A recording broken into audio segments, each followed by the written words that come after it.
Le journaliste d'investigation Seymour Hersh, lauréat du prix Pulitzer, a publié un article démontrant que le gouvernement américain et le président Barack Obama ont menti en toute conscience quand ils ont affirmé que le gouvernement syrien avait mené une attaque au gaz sarin contre une zone tenue par des insurgés en août dernier.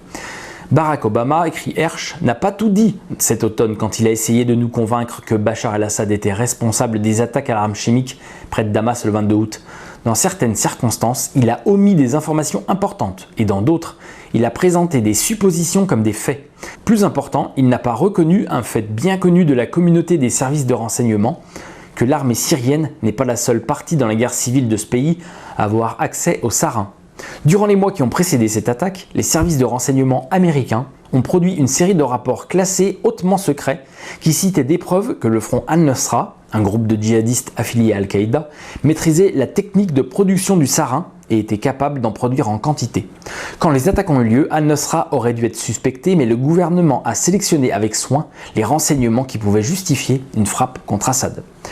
Comme le prouve Hersh en citant des sources dans les services de renseignement et dans l'armée, le gouvernement américain n'avait aucune connaissance préalable de cette attaque au sarin. À la place, il s'est servi de renseignements sur un précédent test de gaz neurotoxique syrien sans victime pour concocter un scénario et le présenter comme des informations toutes fraîches sur l'attaque du 21 août. Hersh cite l'une des sources qui compare cette falsification des renseignements à l'incident du golfe du Tonkin en 1964,